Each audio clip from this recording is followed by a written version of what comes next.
Hey everyone, hi, नमस्ते. My name is ओम तिवारी, आपका history educator. So I thought कि आपसे एक स्टोरी शेयर करते हैं आज. मैं आज आपको स्टोरी बताता हूँ हीरे की, डायमंड. ओके, आप सब जानते होंगे.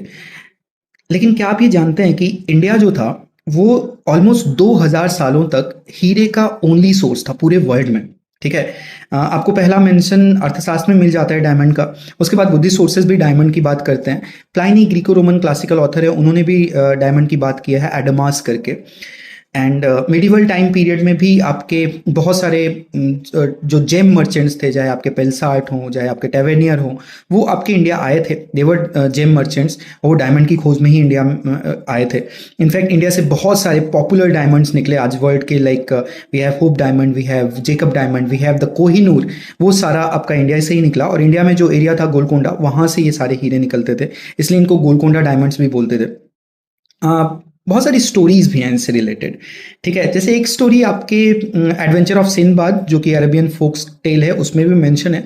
और मार्को पोलो 1293 में इंडिया में आते हैं, उन्होंने भी इसके बारे में मेंशन किया है. वो बताते हैं कि मार्को पोलो लिख रहे हैं कि there were areas in India which were like there were plenty of diamonds, they were spread across or scattered in those areas.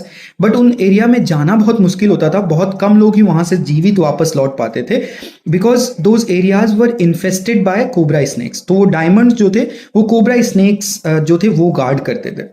सो ये जेम मर्चेंट्स क्या करते थे, या डायमंड मर्चेंट्स क्या करते थे, they use to keep pieces of meats with them, मांस के टुकड़े.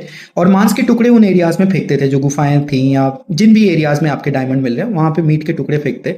और फिर ट्रेन्ड ईगल्स वर डिप्लॉयड, और वो ईगल्स फिर वो मीट के टुकड़ों को ढूंढ ढूंढ के लेके आती थी वापस से उस मर्चेंट के पास. और उस मीट के टुकड़े में जो डायमंड चिपके हुए रहते थे, लगे रहते थे, वो फिर वो मर्चेंट्स निकाल देते थे. तो सच स्टोरीज. और ये स्टोरी केवल एक जगह आपको नहीं मिलती. ये स्टोरी आपको लाइक जैसे मैंने बताया, एडवेंचर ऑफ सिंदबाद जो कि कलेक्शन है आपके अरेबिक फोक टेल्स की, उसमें भी मिल जाता है आपको. मार्को पोलो इसको मेंशन करते हैं, और इसके बाद बहुत सारी यूरोपियन सोर्सेज में इसके बारे में आपको मेंशन मिल जाता है.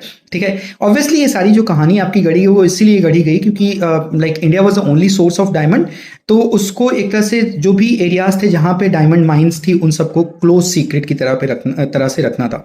इनफैक्ट इतना था कि जब 18th सेंचुरी में आपके ब्राजील में डायमंड माइंस खोजी गई, तब लोग फिर भी ब्राजील से जो डायमंड्स थे उनको प्रीफर नहीं करते थे, उनको इंडिया का रियल डायमंड चाहिए था. और इसकी वजह से कंपनी जो माइन कर रही थी ना, लाइक वहां पे ब्राजील में, उसने उस जगह का नाम गोलकोंडा रख दिया, जिससे वो ब्रांड कर सके कि ये भी जो डायमंड है ये गोलकोंडा डायमंड है. Okay. So I hope you like the story. बताइएगा आप लोगों को कैसी लगी. ठीक है.